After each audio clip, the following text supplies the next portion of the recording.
Hi y'all, welcome to today's edition of Caddy's Corner. I'm hands-free again, it's very exciting. It's Sunday, happy Easter to those who are celebrating that. Just been thinking a lot about these videos I've been making, and I know that, I've been trying to keep a positive tone on them, but let y'all know what's really going on, and make some suggestions about things you can grasp onto to try to make lemonade out of these lemons that we've been given. But I don't know, today I find myself struggling. Been reading a few articles about the quality of care that's happening in hospitals as for the people who are dying, and the fact that they can't have any family members around. It's now raging in our elder care facilities, and especially in cases of dementia and Alzheimer's, they don't even know what's going on. And I just can't even fathom the heartbreak that some people are going through. I just found out today that a friend of mine from college, her mother has passed away as of today, and she was not able to be with her at the end, and there will be no funeral, and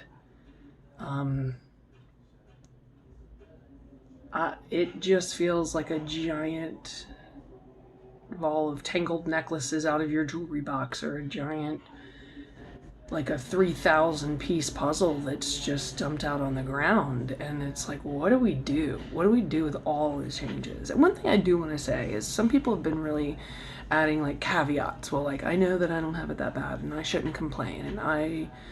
But don't bother trying to add a qualifier to it. You're allowed to feel how you feel about even the smallest changes. We've had such an upset to our routines and to what's normal, and to think about going to the grocery store becomes a whole new set of criteria that we have to go through.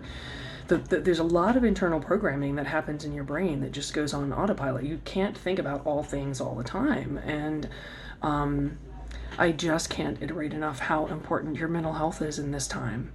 And it may feel like an impossible thing to grasp onto, hold on to, grow, recover.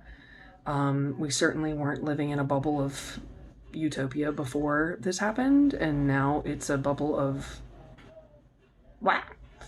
I've been doing a lot of jigsaw puzzles.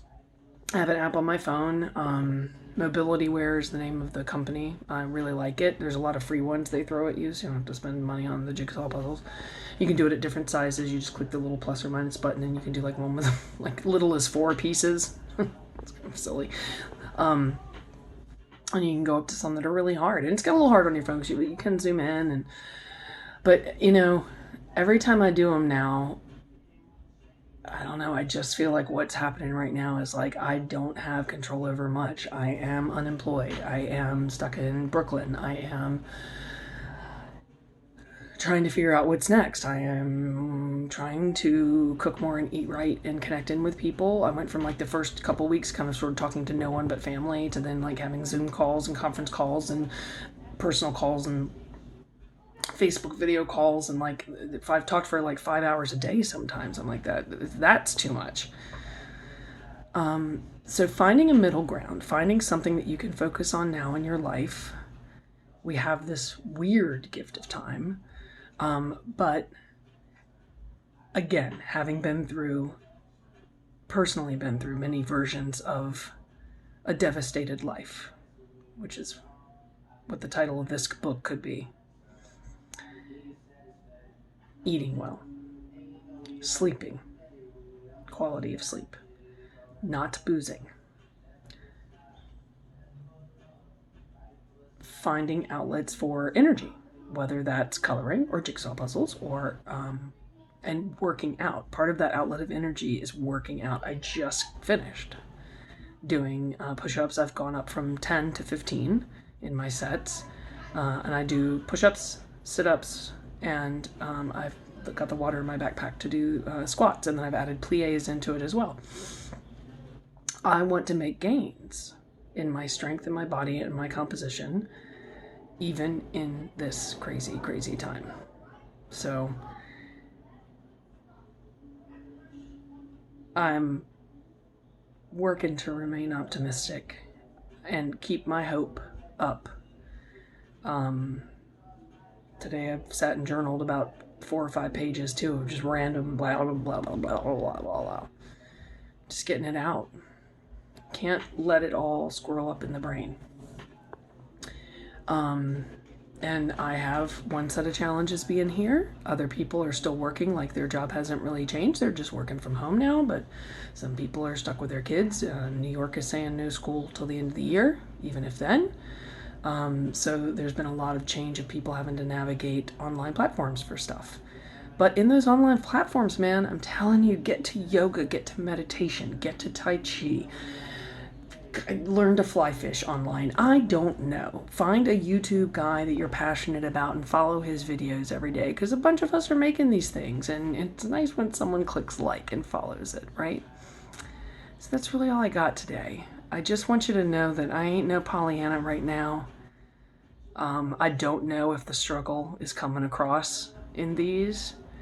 I'm certainly happy when I get out and into the sun. I just took a quickie walk around the block to get some blood flowing before I worked out, and that felt good. So we are at the beginning of this, and we don't know what's on the other side. So do the best you can every day to be kind to yourself, kind to your family, kind to your pets, and keep looking for focus. Keep looking for places to put your energy and put your rage and put your sadness and your grief and your thoughts. I know for me, for many people, grief equals rage. It's a very, very short trip for me.